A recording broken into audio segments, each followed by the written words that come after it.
Berry. He is a lecturer in criminology at our very own Royal Holloway. He's a member of the Human Enhancement Drugs Network and served as a trustee for the International Association for the Study of Organised Crime.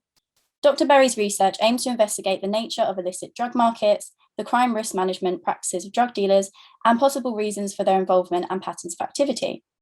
He examines how emergent technologies have radically reshaped and reformed criminal markets in ways that provide new opportunities and risks for offenders. So Mark's talk will be focusing on the findings of his semi-covert research with active drug dealers. He'll be outlining the ethical and methodological challenges of conducting ethnographic research on hard-to-reach criminal groups. So without further ado, I'm going to pass on to Dr. Mark Berry. All right, thanks. Thanks so much for the introduction, and thanks so much for having me today. It's it's really great to be able to speak to you all. Okay, so the talk then I'm giving is for a paper that I'm planning on publishing. It's very much at the idea stage at the moment. Now, a lot of this stuff comes from my methods chapter for my PhD, but I'll be interested to hear what you think about it. So the paper is about some ethical and methodological challenges that I had in conducting my doctoral research for my PhD. Now, before I go into this in some more detail, I'm going to give you a little bit of information about my background. This is sort of, it sets the context for the talk, and it will help you to better understand how I was able to go about this research. So I was raised in a disaffected single parent family home with my mum and my brother, who's actually recently just finished his PhD in criminology like me.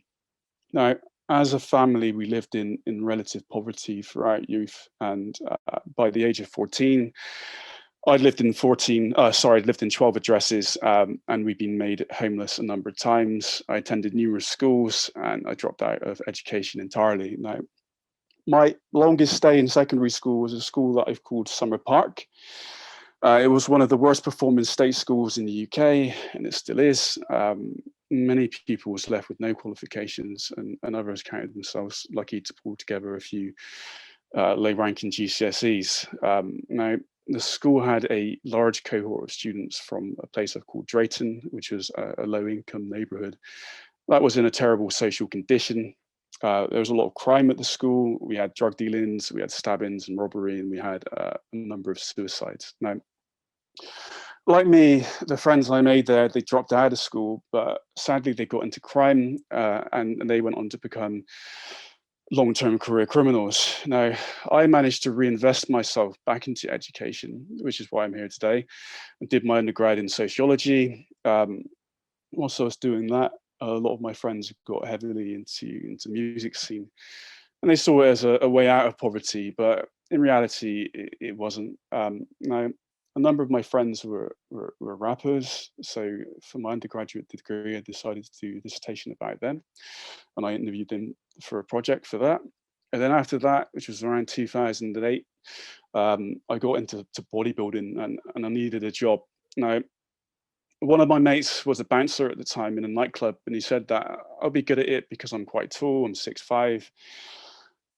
So I started working as a doorman. I was also producing dance music professionally at the time, but I wasn't making any money from it. Now, after a number of years of being a bouncer, I decided to reinvest myself into education.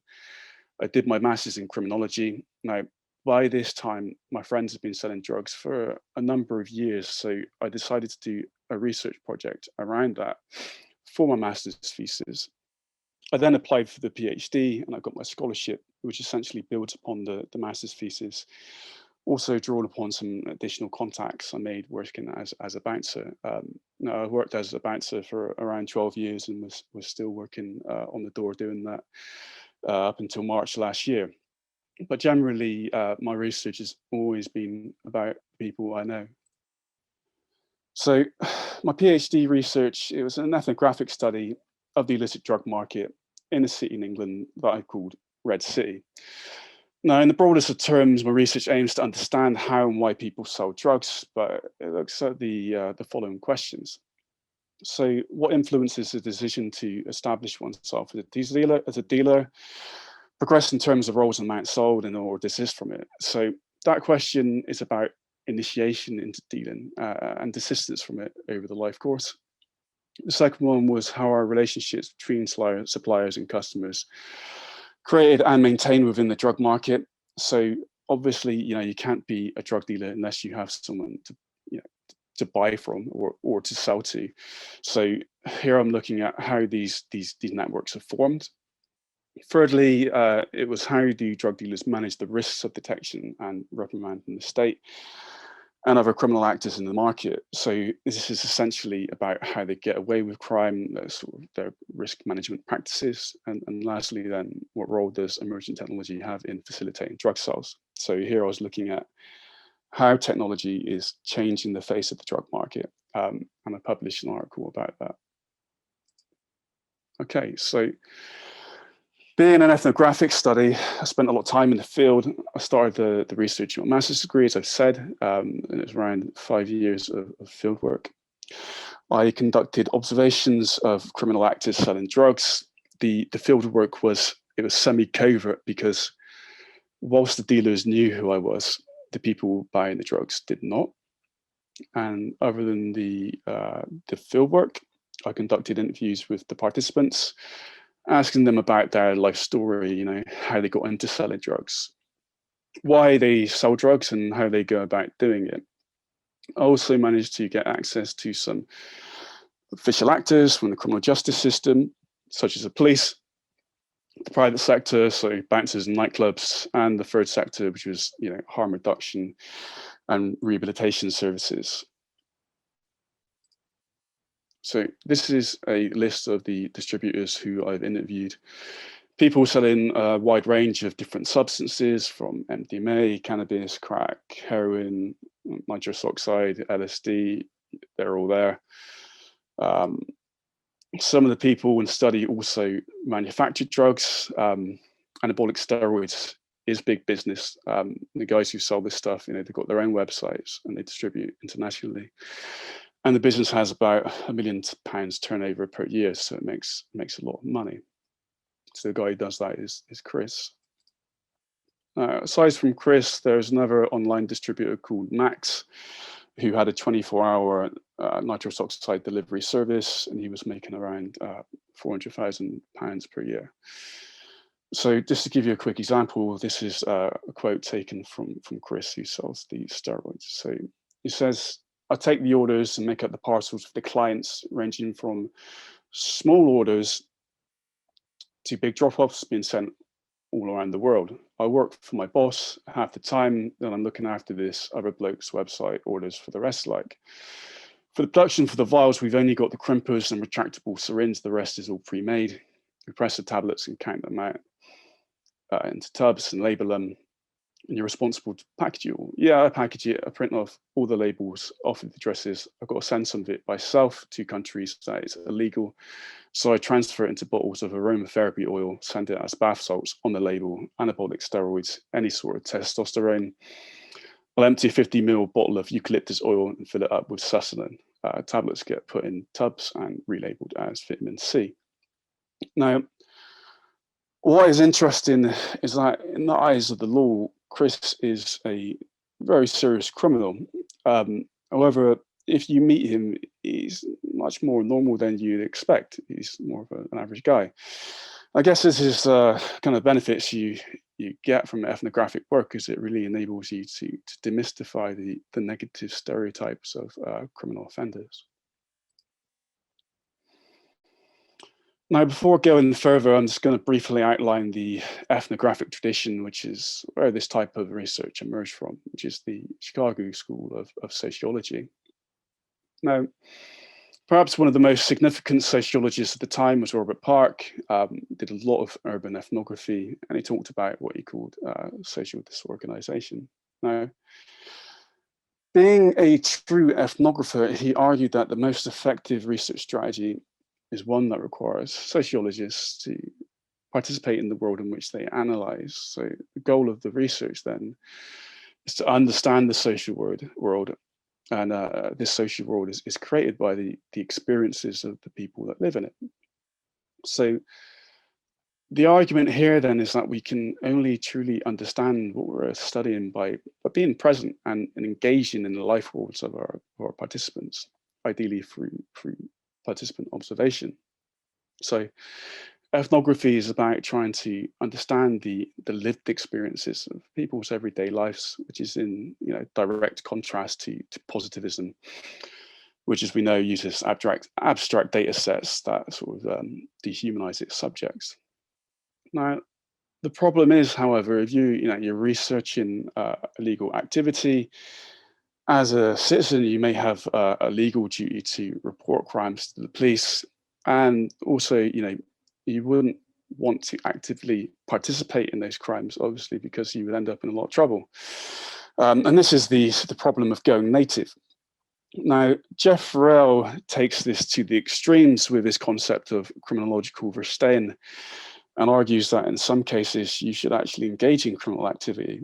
So verstehen meaning understanding. He says that deep immersion requires some level of criminality from the researcher, and abstaining from crime is actually a methodological failure.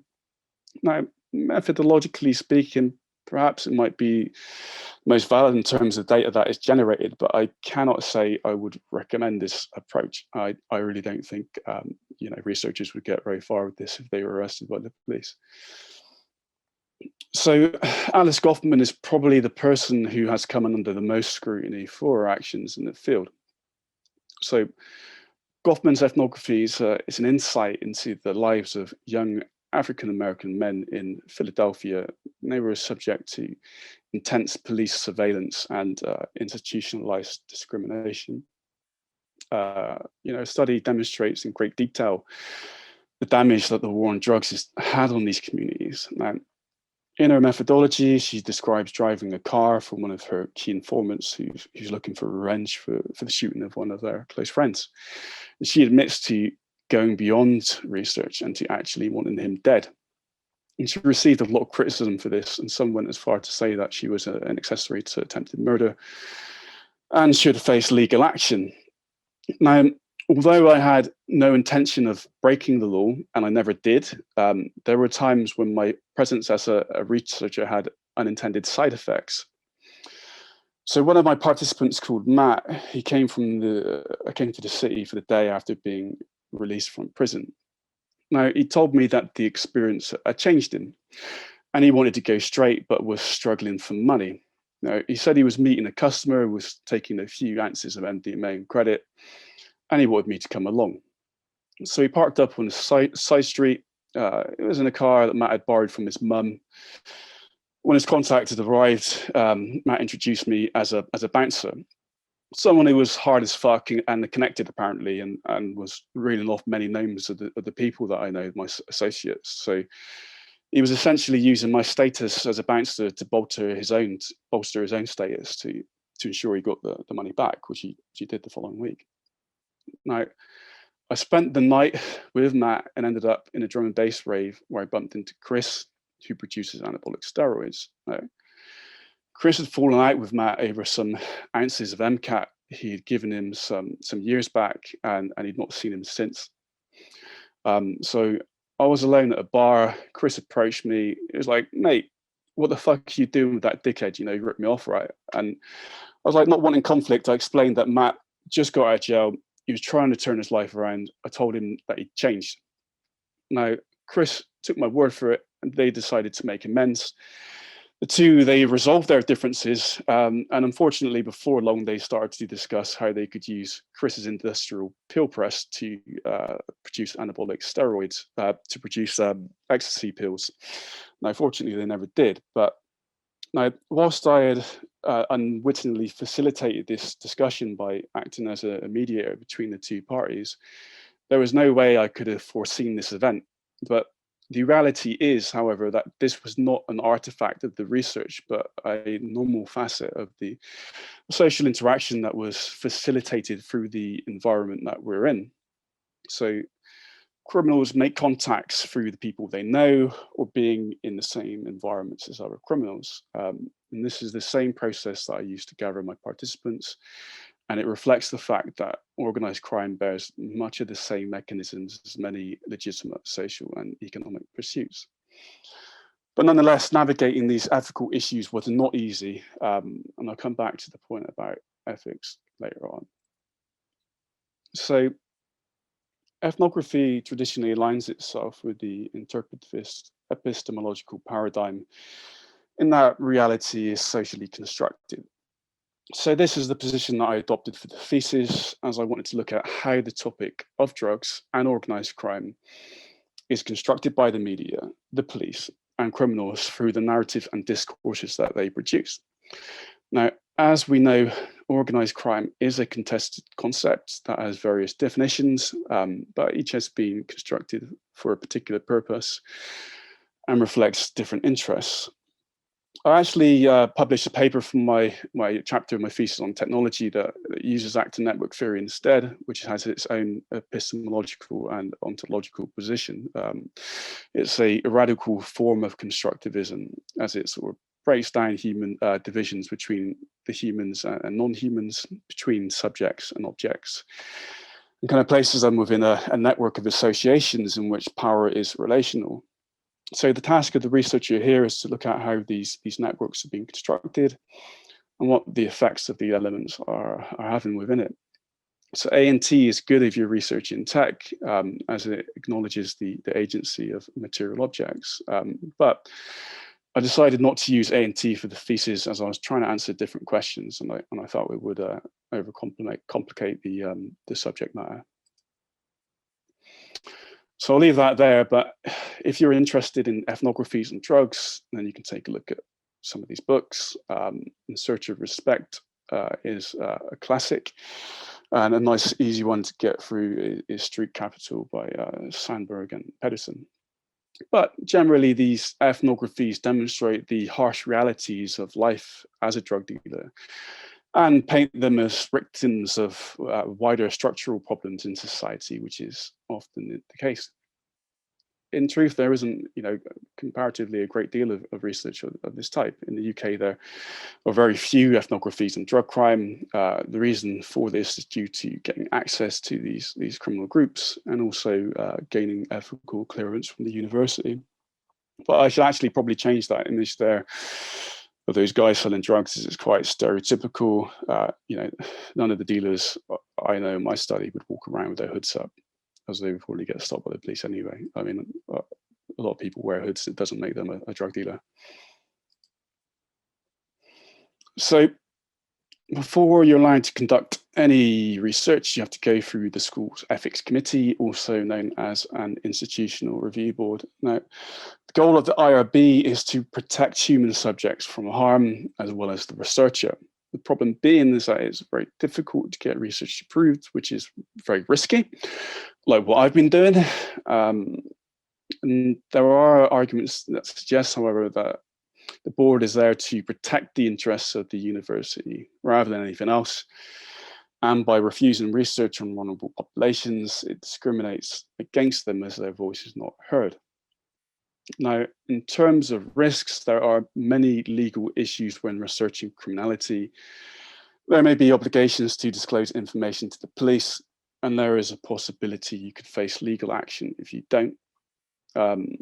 In extreme example, Scarce was sent to prison for 159 days after refusing to disclose his interviews to a federal grand jury.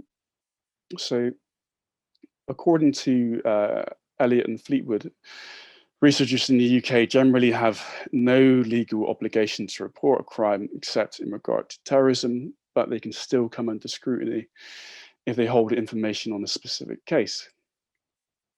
So they say that although no absolute legal protections of response confidentiality exist, the legal process that would force a researcher to break confidentiality are quite specific. The court could only apply to access research data in a circumstance in which researchers were thought to have information relating to a specific criminal case and where the public good outweighed the duty of confidentiality. Now, the only issue that I had with the police was when I approached an intelligence officer for an interview. So I have a family friend who runs a local corner shop in an area of concentrated drug use, and he has a considerable hatred towards both users and dealers.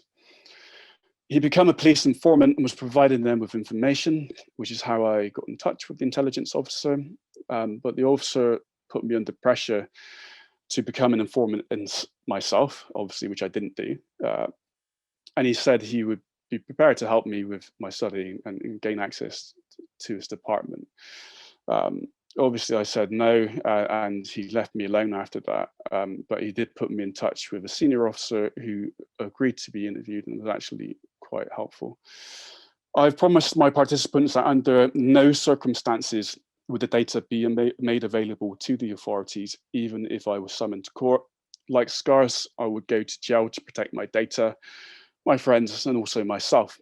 There are worse things in this world than going to prison, such as being on the wrong side of violent criminals. Now, fortunately, I managed to get my research approved despite the risks. There are also issues with consent because it was semi-covert, but there was no other way around it. You know, if I told customers that I was a researcher, I would be putting myself and my participants in danger. So to be honest, most universities won't agree to any form of covert research. So I had to put in a lot of work and consideration to get the ethics committee to agree to it. Now, the fact that I know my participants personally and spend time with them regardless of the research went in my favor, but covert research is generally frowned upon. So these are some arguments against covert ethnography. So no consent, erosion of liberty gives social research a bad name, leave participants powerless and can damage their interests. Deception is unethical and may leak into other spheres of life, but is unnecessary as other methods can be used to elicit data, apparently. But nonetheless, covert research can benefit participants by illuminating hidden injustices. And if data is anonymized fully, detriment to personal interest can be avoided. So it's one thing wanting to do a piece of research, but if you can't get access to the people you wish to study, then you're not going to be able to do it. It's as simple as that. So I relied on my personal contacts. I got contacts, I got access through my friends, associates, and colleagues. So criminologists typically looking to access offenders will usually go through official channels, interviewing people who are already known to the police, such as people in prison. But secrecy is essential to the success of most criminal organizations, making them difficult to penetrate from the outside. Now, although the official route is easier and less time consuming, it may result in a bias sample, which can reflect the organizational structure of the criminal justice system and its institutional prejudices. So Dick obviously makes this point.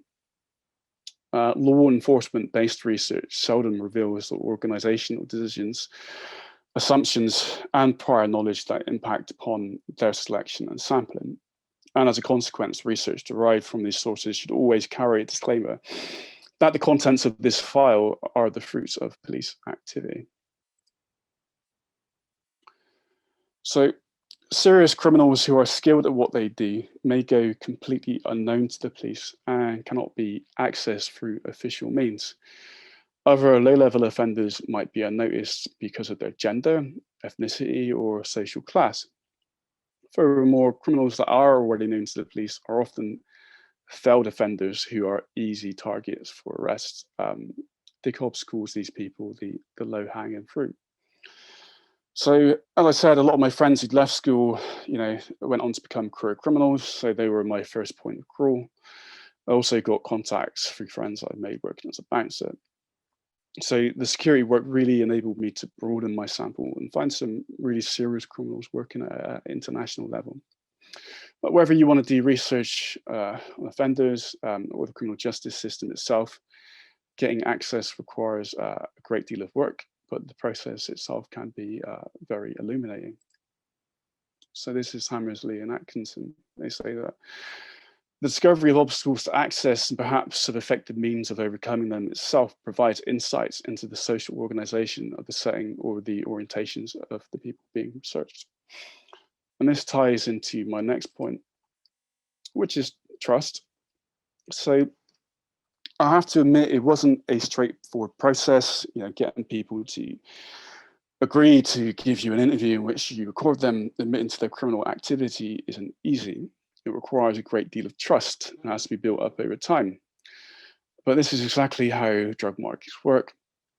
It's the trust that is the glue that enables it to function. So there's similarities here between gaining trust to get access, and there's also trust within the drug market itself. It's essentially the same thing. So as a drug dealer, you need to be sure that one, people you're selling to or buying from are not going to rob you. You need to be sure they're not going to sell you out and grass you up to the police. And if you give them something on credit, that they pay you back. Now, the threat of violence is often enough to ensure that people don't cross these guys. And this also applied to me. So I had family members who worried that if one of them, got sent down, one of these dealers got sent down, they might think it was me who grassed them up. So it was quite risky what I was doing. And here's an example I've taken from my research, which is an example of the level of violence that dealers could resort to, although this is actually a very unusual case. So this is Teef. He's a heroin and crack dealer, someone I'm very loosely associated with. So Teef, it says, the first thing I do is I go straight into the kitchen. Laying out on the side is one of those knives. The ones with the rough, jagged blade. A bread knife. Yeah, a bread knife. So I get it. I go back into the room, plain as day. I grab him by the tuft of his hair and I push his head back into the chair. With that, I put the blade to his temple and start cutting. Now, I could feel the blade grinding against skin and the blood started spraying everywhere. People there, they started laughing because it didn't look real. They'd never seen anything like it. They thought it was fake blood. They thought it was a fucking party trick. So I think this is really fucking funny. And I'm sawing in deeper. I'm laughing my fucking head off. I got in real deep and you can see all this white membrane near his skull. So I knew I'd done enough. After all, he can't pay me back if he's dead. So this kind of violence is actually very rare, but it's most common in markets of highly addicted drugs such as heroin, crack, and of course now we have spice.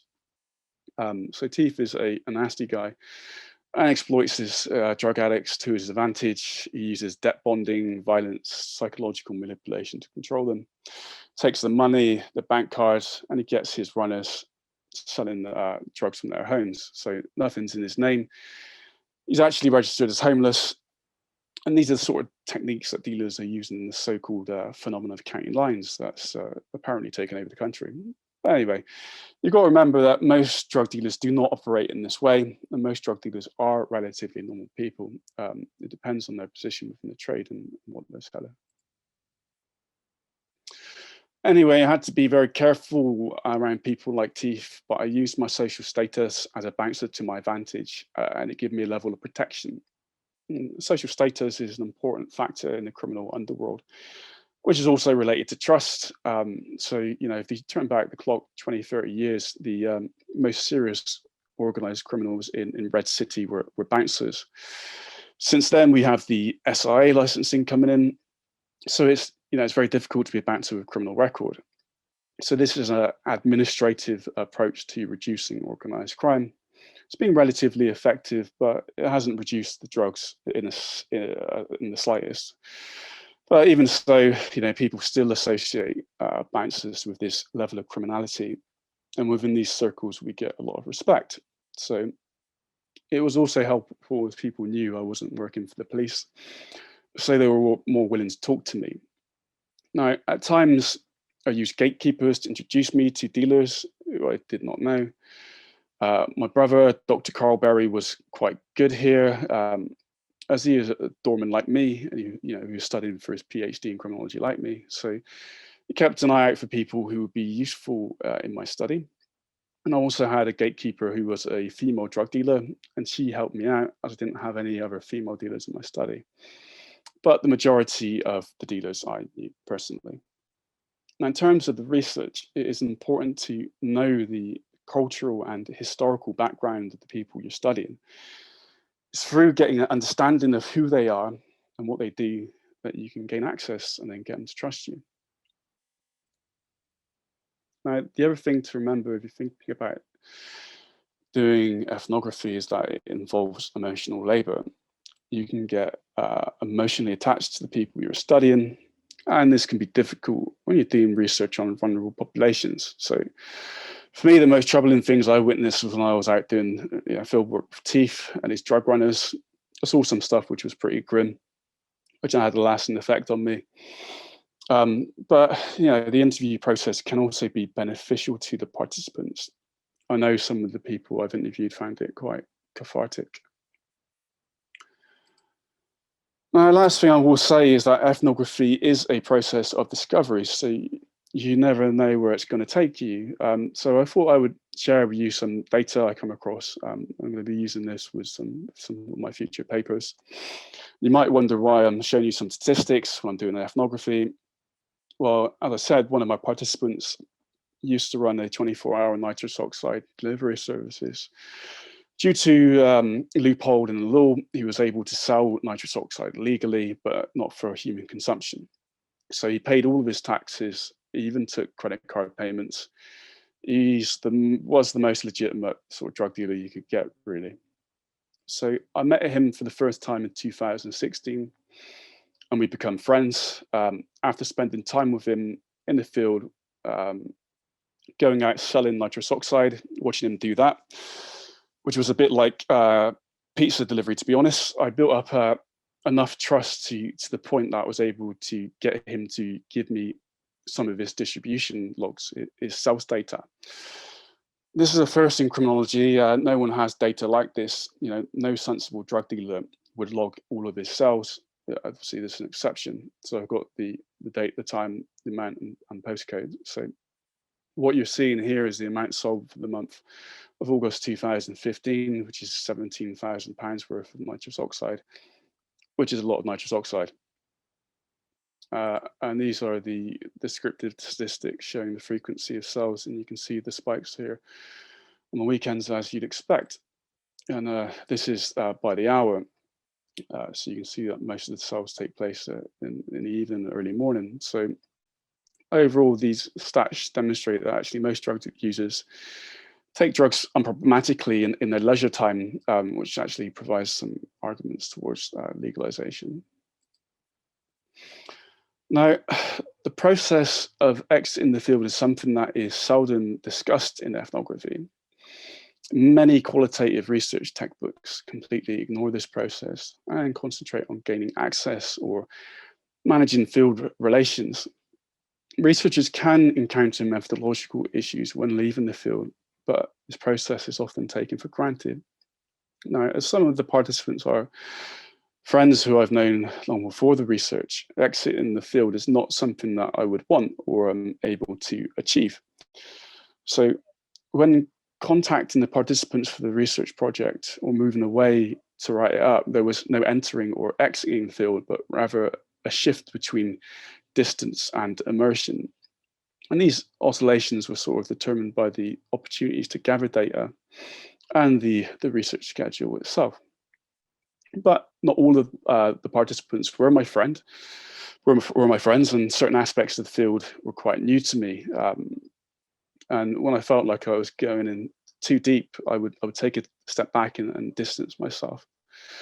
So I distanced myself from Teef after he sent me a video of one of his runners injecting himself. And he created the video with the research in mind, apparently, as he said he wanted to give me some more insights into the trade. So this is from the video. The needle went deep into Barry's arm as he got ready for the dose. He steadied his hand, aspirated quickly before slowly injecting the brown fluid into his bloodstream. I could hear Teef in the background talking as he filmed the video, avidly enjoying the show. That's it, you know what to do.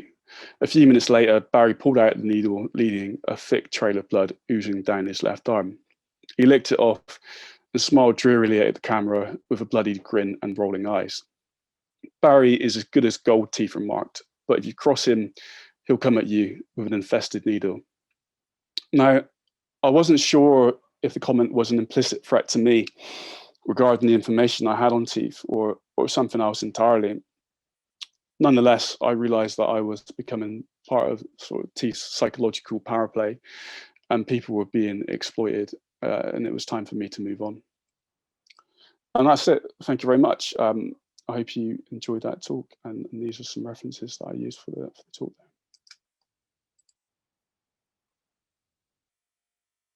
That was brilliant. Thank you so much. Thank you so much, Mark. And if you can give Mark a round of applause, if everyone wants to turn off their.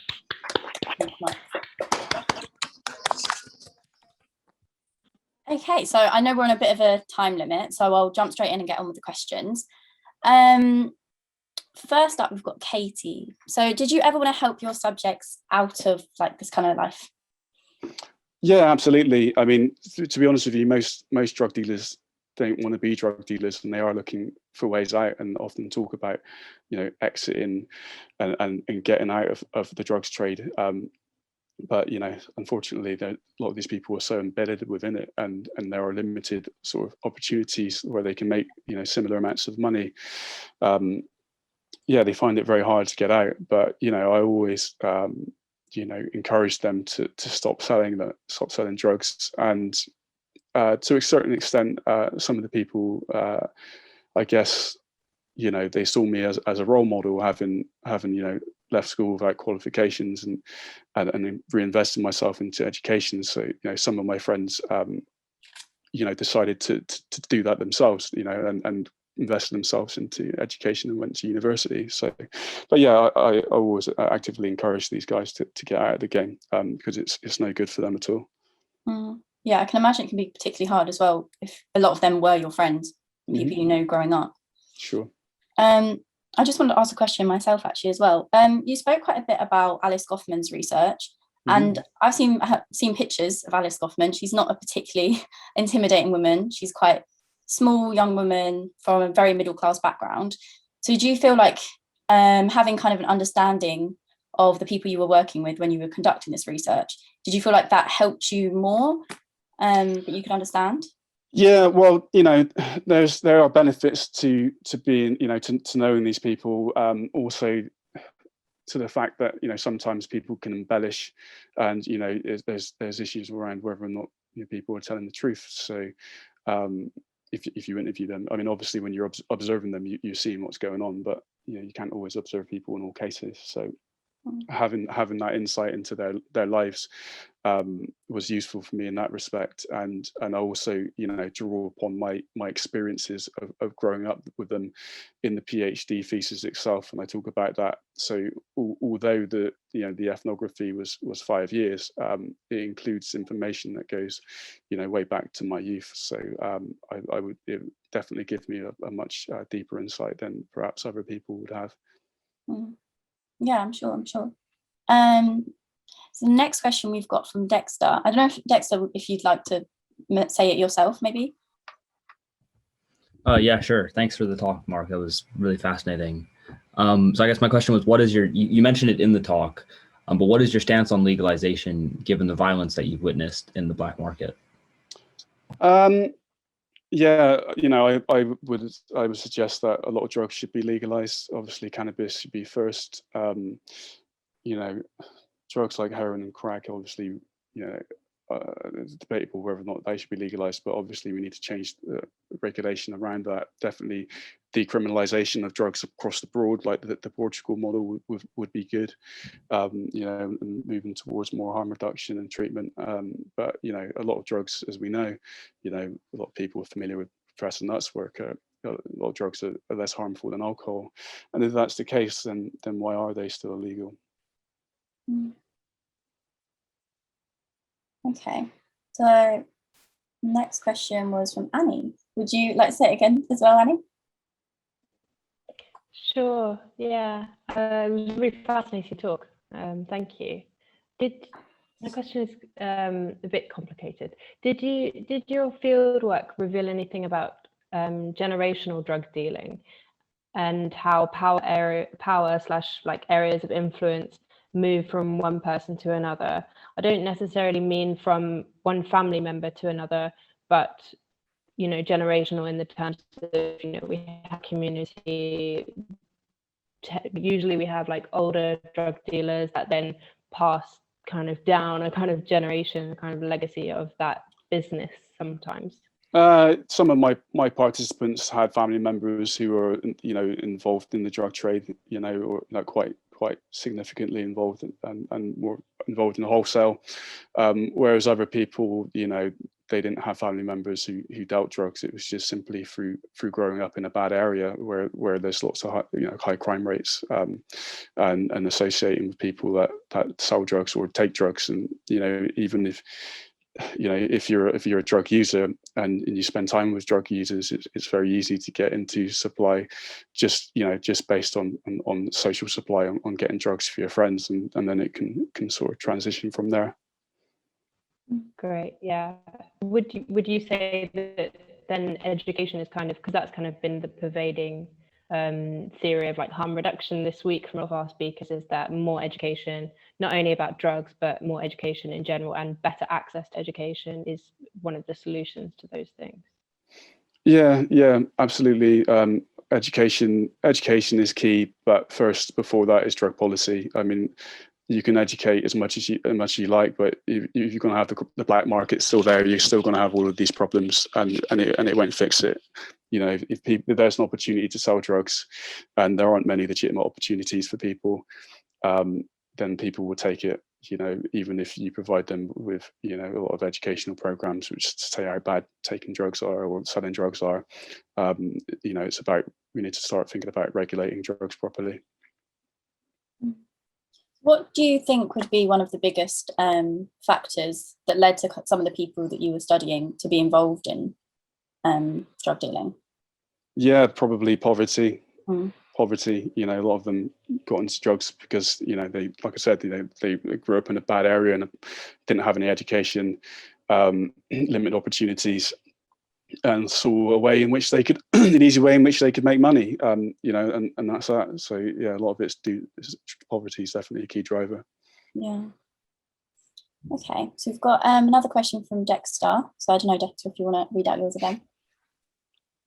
Yeah, sure. I mean, a kind of different topic, but you mentioned, I think, briefly in your talk something about county lines, like the phenomenon of county lines dealing. I was wondering if you could expand on that, because I've heard of it, but I don't really know exactly what it's about. Oh, right. So it was in the paper quite a lot. You know, county lines is basically where dealers, like sort of drug dealing gangs in major cities, like London, for example, where these cities, it's been argued that, you know, the market's become saturated, so there are limited opportunities there.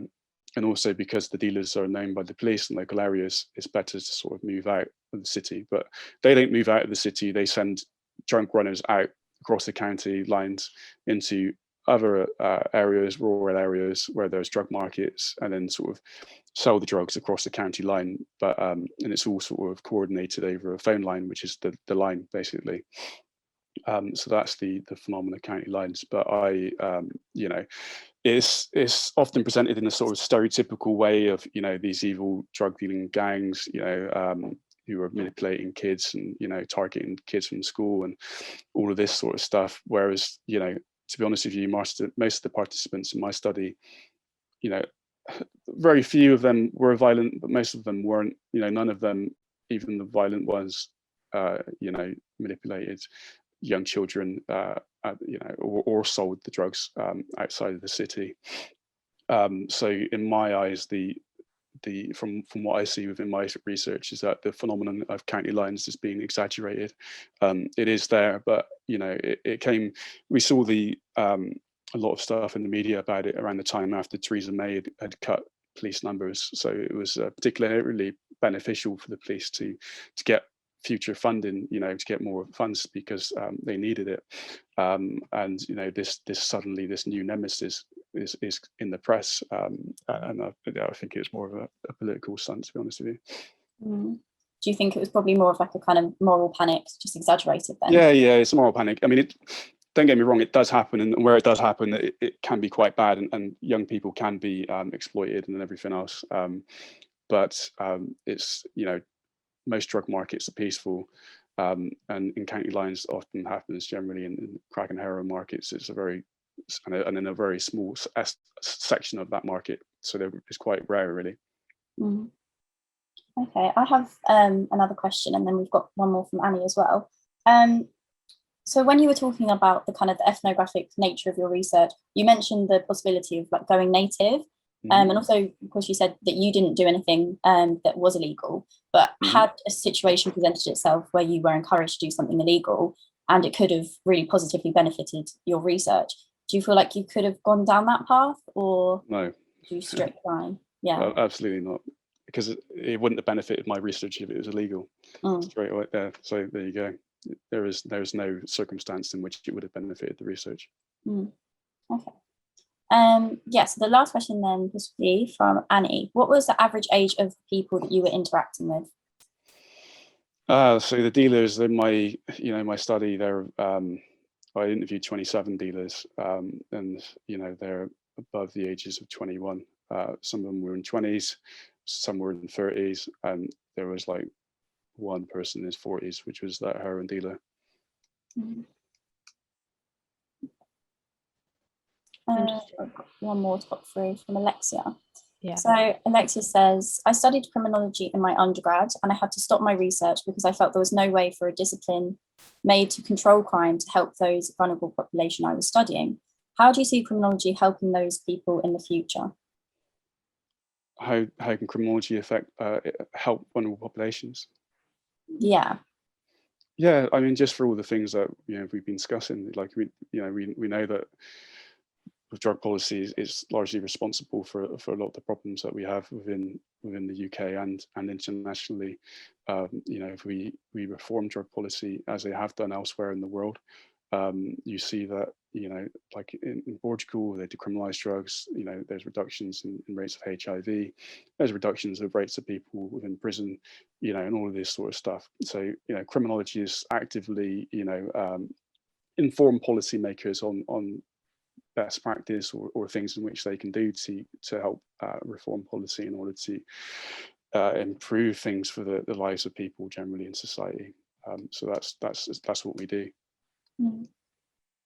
Yeah, and I feel like probably your research, I'm sure, will go a long way to proving this to people as well. I hope so. Okay. Are there any more questions at all then? If not, we can probably wrap up the talk there. No? Okay, well, thank you so much, Mark. It was really interesting discussion. Really interested in hearing what you had to say. You're welcome. It's great to speak to you guys. Take care. Thank you.